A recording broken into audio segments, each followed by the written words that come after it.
For centuries, the world was divided between two invincible superpowers, the Byzantine Empire in the west and the Sasanian Empire in the east.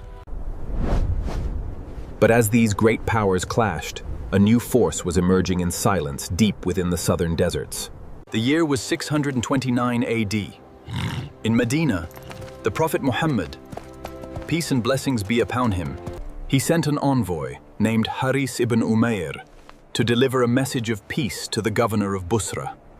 In the ancient world, an envoy was considered sacred, and harming one was an act of open hostility between states. Without investigation or trial, the envoy was tied up, humiliated, and beheaded. This was a deliberate message to the Muslims. When the news reached Medina, the atmosphere changed instantly. This was a grave injustice and a direct challenge to the burgeoning Muslim state. The response was immediate. Zaid ibn Haritha will be the leader. If he falls, Jaafar ibn Abi Talib shall take command. If he also falls, Abdullah ibn Rawaha will lead. The Muslims' army departed, knowing their commanders might not return. We are not just fighting a local tribe. The Emperor Heraclius himself is present. They have assembled a massive force. More than 100,000 soldiers, including heavy cavalry and local tribal alaglies. A force of 3,000 was now facing 100,000. A ratio of 1 to... Some of the experienced Islamic soldiers suggested sending word back to Medina, arguing they could not fight the entire world. Abdullah ibn Rawaha stood up and silenced the camp. We have never fought based on numbers. We fight for our principles. We came here for one of two things: victory or martyrdom. The two sides met on the field of death. On one side stood the gleaming armor of the Byzantine cavalry and their legendary formations. On the other side were the Arab warriors, light, swift, and emboldened by faith.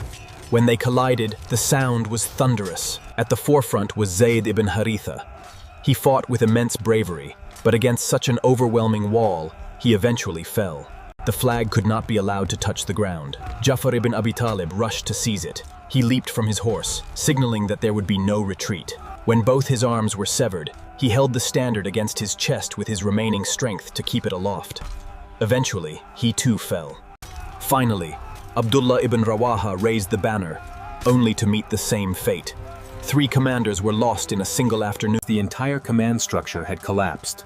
The Muslims were surrounded on 3 sides, and total destruction seemed only minutes away. In the chaos, the flag was handed to a man who had once fought against the Muslims but now stood as their defender, Khalid ibn al-Walid. Khalid bin Walid initially refused the command, but the soldiers insisted. At that moment, the tide of the war changed. Khalid bin Walid did not think of immediate victory, as he knew it was impossible. He made a singular decision. They had to survive the day. Khalid bin Walid launched fierce, tactical attacks.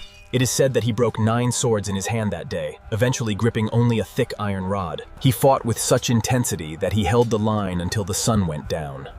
Darkness fell, and the night separated the two armies. During the night, the commander realized that repeating the previous day's tactics would lead to defeat. Instead, he ordered a complete reorganization of the army. The left wing exchanged places with the right.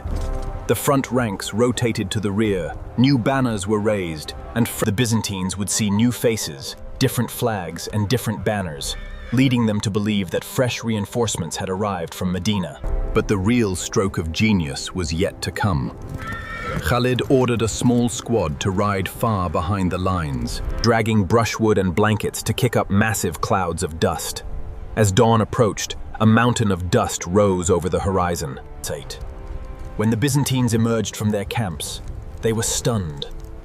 The weary enemy from yesterday placed by a fresh, massive army. They hesitated, fearing they were being lured into a desert trap. Khalid saw their hesitation and ordered a slow, controlled retreat. It was the most dangerous moment of the war. If the Byzantines had attacked, the Muslims would have been destroyed. But the Byzantines held their ground, the fear that this was a trap set by a larger force. They watched as the 3,000 men left the field in disciplined silence. Khalid ibn al-Walid achieved the impossible. He saved the army from total destruction.